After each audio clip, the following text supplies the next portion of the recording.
And now you have so much more power because you have this little influence, right? And that just grows and grows and expands as you continue to think positively. But you can't let negative thoughts, beliefs, hopelessness, doubt, and fear control your mind. Your mindset must be sharp. You must fight. You gotta be strong. You can't be weak. This level of weakness that you're operating from is so sad because it's holding you back from appreciating life. And your appreciation of life, it forces you to wake up a different way. It forces you to go to bed a different way, right? Kind of all of a sudden, don't feel bad about shit. Like, you make your mistakes. You make mistakes. I make mistakes all the time. I forget to send text back. I forget to pay a bill on time. I forget to pick somebody up at the right time. I'm a little bit late. And I forget to do so many different things that I know I need to do, whether it's sleeping a little bit lazy or sluggish. All it takes is really just me forgiving myself, knowing that I'm not perfect, and moving forward.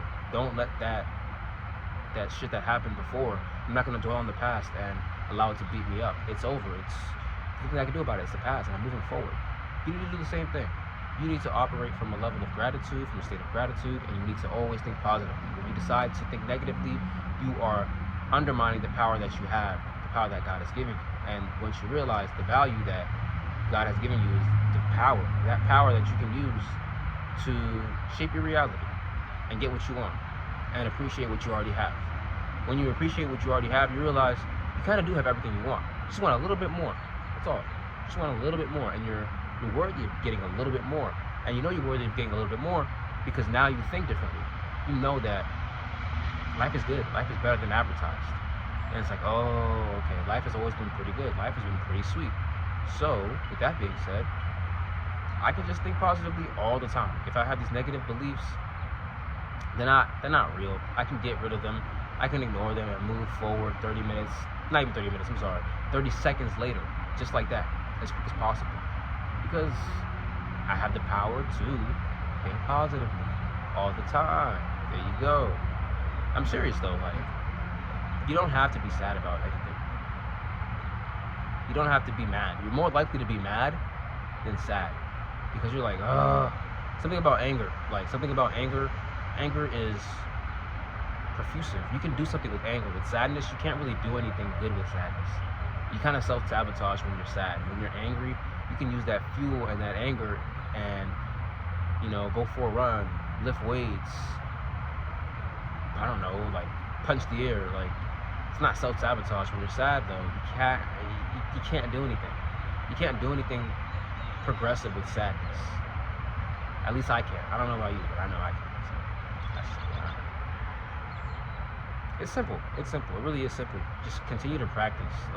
Continue to practice. You don't have to be shy. If you're naturally shy, it's what it is. It is what it is. You're introverted. You're reserved. But don't think negatively about it. Don't think you're always going to be alone. Don't think nobody wants to talk to you. Don't think that you are just a nobody. You may feel like you're a nobody, but you have the power to change your situation and convince yourself you're somebody that most haven't discovered yet. So you think, hey, I'm actually somebody. People just haven't really gotten to see me be that somebody. That I know I already am a somebody. For real. You already are a somebody. If that was a little bit confusing, I'll just reword that. Like, you are a somebody. You're somebody. People think you're nobody. But when you control your thoughts, you have the power to control your thoughts. You convince yourself that you're somebody. You just haven't been exposed to everybody for them to realize you're not a nobody. You're a somebody. You already are somebody. You don't have to have people tell you that. You believe that, and you embody that. Then they'll remind you of that. Even though you don't need the reminder because you always knew that. You just have that much power to convince yourself. You're always rewiring your brain. Always. You rewire your brain to think in a way that is progressive and helpful. There's an eagle behind it. I think that's an eagle. I can't tell. Probably not an eagle. It's some tough ass bird though. Anyways, you're not gonna be able to see it. Anyways, man, continue to think positively and eliminate negative beliefs in order to get exactly what you want and do the most with the power that God has given you to change your life. Thank you for watching this video. Until next time, God.